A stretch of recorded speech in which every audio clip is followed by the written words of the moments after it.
Les amis, Lautaro Martinez au Barça, oui ou non? Jeudi 28 mai, bonsoir à toutes et à tous, très heureux de vous retrouver. Soyez les bienvenus comme tous les jours à la maison pour ce point média. Vous le savez, ce troc entre l'Inter et le Barça est un troc à trois bandes avec la Juventus de Turin parce que le Barça a besoin de liquidité pour faire venir Lautaro aux côtés de son compatriote Léo Messi. Pour cela, il faut vendre un homme d'abord. C'est lui, Arthur à la Juve où du coup dans le troc, Pjanic est en train d'attendre l'ancien Lyonnais. Mais regardez, Arthur aurait communiqué à la Juve et au Barça qu'il ne veut pas bouger dans les colonnes du Mundo Deportivo, dans les colonnes de Sport, en Italie avec la Gazzetta dello Sport, et du coup, les deux directions sportives sont en train de discuter âprement. Planes, Abidal, Barça, Paratici, Juventus, plus la famille d'Arthur, bien évidemment. Le Barça qui, entre-temps, cherche d'autres solutions, éventuellement avec l'Inter, qui serait intéressé également par un prêt de Coutinho, dont on parlait en priorité du côté de la Première Ligue. Mais regardez,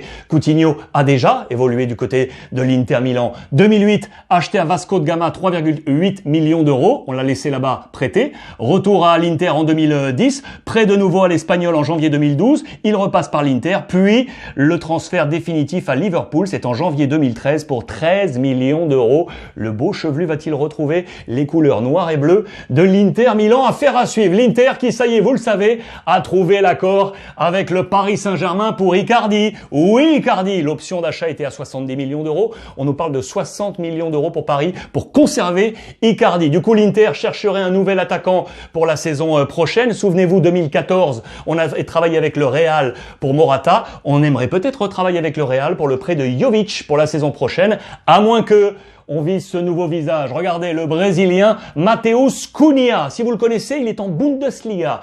Formé du côté de Coritiba au Brésil, arrivé en Europe à Sion en 2017. Leipzig en Allemagne tout d'abord en 2018 pour 15 millions d'euros. Janvier dernier, le Hertha Berlin, 18 millions d'euros. Il y a trouvé Piontek, l'ancien de Milan. Notez bien ce nom, affaire à suivre pour lui. Le Paris Saint-Germain, donc, qui va conserver Icardi, qui aurait trouvé son latéral gauche. C'est un dossier qu'on suit depuis plusieurs semaines, vous le savez. Alex Telles, le Brésilien, 27 ans, du FC Porto. Leonardo aurait trouvé l'accord. La clause était à 40 millions d'euros, mais il restait un an de contrat. On a baissé tout ça entre 25 et 30 millions d'euros. Joueur très intéressant de couloir, offensivement très fort, 21 buts en 4 saisons à Porto, 52 passes décisives. Regardez sur les buts marqués, ça monte crescendo. 10 cette année, c'est un joueur qui était arrivé en Europe de Grêmio, destination Galatasaray en 2014, puis prêté à l'Inter pour 2015, transfert définitif Porto, c'était en 2016. Joueur de couloir pour Paris, très intéressant. L'affaire, ça y est, semble entendue. Les dossiers de l'AC Milan suite avec Gazidis, l'homme de l'exécutif. On parlera de Rangnick, bien entendu, l'homme prochain du dossier sportif de l'AC Milan. Regardez ce petit là, je vais vous en parler. En attendant, Zlatan Ibrahimovic, blessé, vous le savez, il y a 3 jours au mollet droit, 4 à 5 semaines d'indisponibilité. Il va pendant une semaine rentrer chez lui en Suède tranquillement, laissant Pioli tout seul à la conception de son nouveau schéma offensif. 2 options, 2 attaquants, Rebic, Leao, avec ici Castillejo sur le côté, ou 3, montant Castillejo d'un cran, ouvrant la porte à Paqueta. Affaire à suivre. Voilà le petit visage dont je vais vous parler, c'est monsieur Quaresma. Notez bien également ce nom, formé, éduqué au Sporting Portugal, il y est toujours, joueur de 18 ans, international moins de 19 du Portugal, il en est le capitaine. Notez bien, très intéressant peut-être à Milan dans les prochaines années. Le coup de la Juve de janvier dernier, acheté à l'Atalanta, laissé en prêt à Parme, Kulusevski, je vous en ai parlé, joueur de couloir très bon, à droite numéro 7, mais qui peut également jouer 10, pour s'intégrer dans l'écosystème Cristiano Ronaldo. C'était la question d'hier. Regardez, les postes sont doublés pour l'instant, Douglas Costa, Cristiano, Dybala, Higuain, et donc Kulusevski avec Bernardeschi. Des hommes sont amenés à partir, bien entendu, au prochain mercato. Pourquoi je vous parle d'un profil polyvalent? Regardez ces chiffres sur les moins de 21 en Serie A. Il est le 4e meilleur jeune quant au tir au but. Quant aux occasions créées, il est le 2e derrière Tonali de Brescia et c'est le meilleur jeune dribbleur de la Serie A. Regardez ça, il est même 9e, tout âge confondu, meilleur dribbleur, moins de 21 ans de Serie A. Suite des frasques de Balotelli, je vous en ai parlé hier, il est en rupture totale avec son club de Brescia et son patron. On nous parle dans les colonnes de la Gazzetta de son lent déclin. 4 points historiques marqués, notamment ici, souvenez-vous, en 2010, il jette son maillot de l'Inter sur la pelouse. Les supporters ont détesté cela. Souvenez-vous également, 3 ans plus tard, il est à Manchester City. Son entraîneur, son compatriote Mancini. Entraînement, on en vient aux mains. Puis, ce point d'inflexion, 2014, la Coupe du Monde au Brésil. Prandelli est le sélectionneur. Il lui fait confiance après une très bonne saison. Match décisif pour se qualifier en 8e face à l'Uruguay. Défaite 1-0. Isolement total de l'ami Balotelli. Regardez ici le petit Verratti. La déception des Italiens. Point d'inflexion pour lui. Et puis, sur le plan extra-sportif, un exemple pris par nos confrères de la Gazzetta.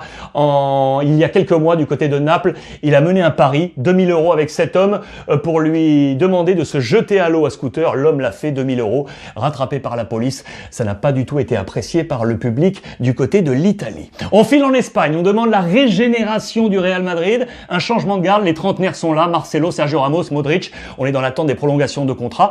Il faut régénérer un peu tout ça. On travaille du côté du Real Madrid. Gareth Bale, lui, que va-t-il faire? Ce qu'il nous dit, entretien exclusif, il n'est pas de pierre. Il n'est pas resté insensible aux critiques de Santiago Bernabéu. Il aimerait bien d'ailleurs profiter de ce confinement, les matchs à huis clos pour prouver sa valeur. 3 buts seulement cette année, 2 en championnat, 1 en coupe. Je vous rappelle qu'il n'a plus marqué à domicile depuis près d'1 an. C'était face au Celta Vigo. La MLS l'appelle peut-être pour le prochain mercato. La Bundesliga, vous le savez, la défaite du Borussia Dortmund 1-0 face au Bayern, ça a fait du bruit. À la une de Bild aujourd'hui, Lucien Favre, page intérieure sportive, 3 visages. Lucien Favre, son prédécesseur Niko Kovac et Lothar Matthäus, la couleur Bayern. Pourquoi? Interview de Favre au terme du match.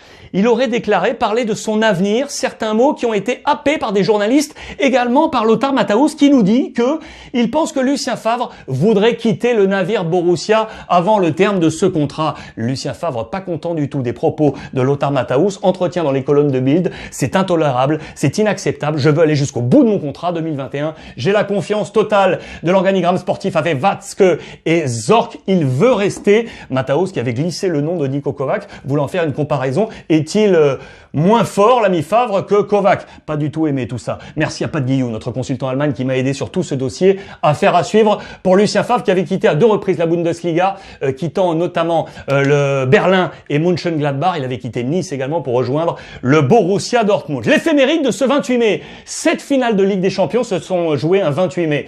58 Madrid, 69 Milan, 80 Nottingham Forest, 75 le Bayern Munich, 2003 l'AC Milan, 2011 le Barça. Mais c'est ici que je vais aller. Regardez, je vous entoure ces 3 finales. 96, 97, 98. Le 28 mai 97, victoire du Borussia Dortmund. Le finaliste, la Juventus de Turin, qui était vainqueur en 96 de l'Ajax, perdant également en 98. C'est un peu l'histoire de la Juve en Ligue des Champions, ça vous le savez, avec 9 finales pour 2 victoires seulement pour la Juventus de Turin. Et je vous emmène là, à Munich, chez le voisin du Borussia, le stade olympique de Munich, lieu de cette grande finale de 1997. Regardez ça, pourtant, la Juve venait donc de s'imposer en 96 face à l'Ajax, maillot bleu avec ses étoiles. Repérez bien ce maillot parce qu'on va le conserver en 97, vous l'emportez chance. 3 joueurs de ce 11 vont être également titulaires en 97. Didier Deschamps, notamment, Ciro Ferrara et Peruzzi. Del Piero sera là comme Pesotto, mais ils seront remplaçants. Il va entrer en jeu, Del Piero, notamment dans cette finale de 97.